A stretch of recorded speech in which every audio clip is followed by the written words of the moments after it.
Let's change the intentions completely. Okay. I'm about to break up with you. Okay. Hey, you okay? Okay, yeah. Just, Hey, you okay? You okay? Yeah, it's just about dreaming. I'm sorry. I'm sorry. Do you think we could skip our plans for today?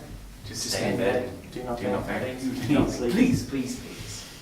You know when you give me those lips and those eyes, just make it impossible for me to say no, right? Oh, that is a yes. That is a yes. Bet all day it is. Yes.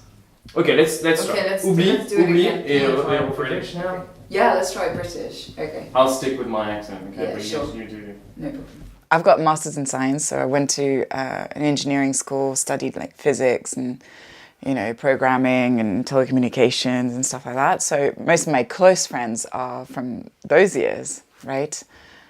And so many didn't understand. So many were like, oh, it's just a teenage crisis. Oh, you don't really want to do that. Oh, you'll be back. You're like, no, that's my life. And there's also a sense of pride when people say that. You're like, I'm going to show you.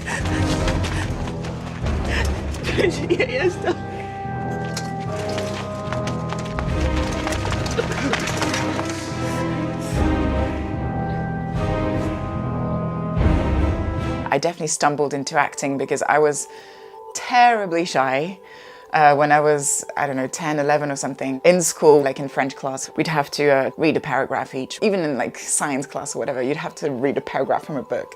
And whenever it was my turn, I would be petrified.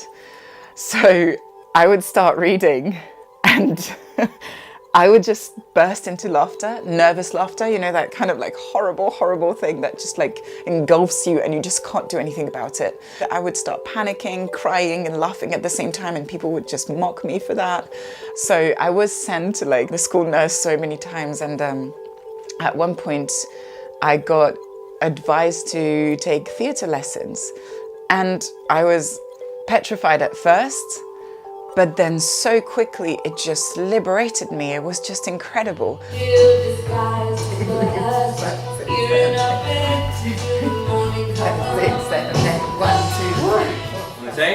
let's do this. I think I got really lucky that I had two tutors that were just so incredibly kind people.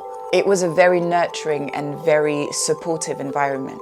I think that's one of the reasons I kept going back.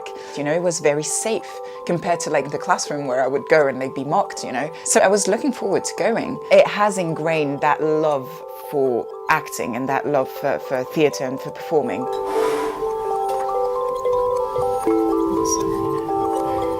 Well, that's the demonstration of Bill's complete ignorance when it comes to the subject of me and what I'm thinking and what I might do. No, complete ignorance.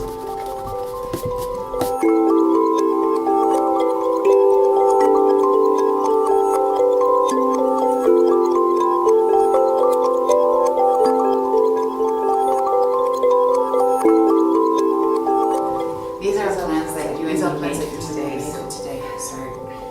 These are plans that you would put on some clothes, get ready, and let's go and get those blueberry pancakes that you love so much.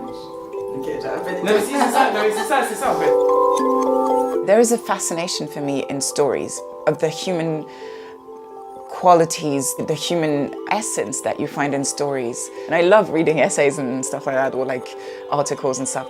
But a story will make you understand something on a deeper level, I feel. Stories are kind of like conscience movers, Like on an unconscious level, they will shift your perception. It has to be at least 167 grams to be considered an eco-brick.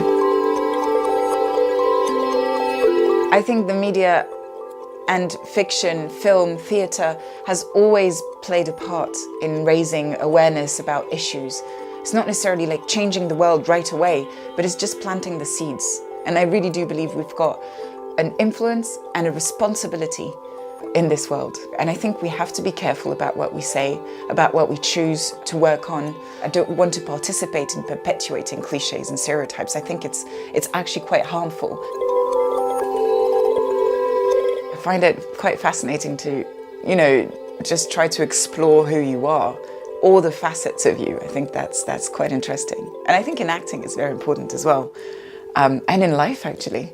I think a lot of like what I learned throughout the years in my profession is just like general advice for life. Hi, my name is Meena Rayann. I am 5'5" and I'm based in London.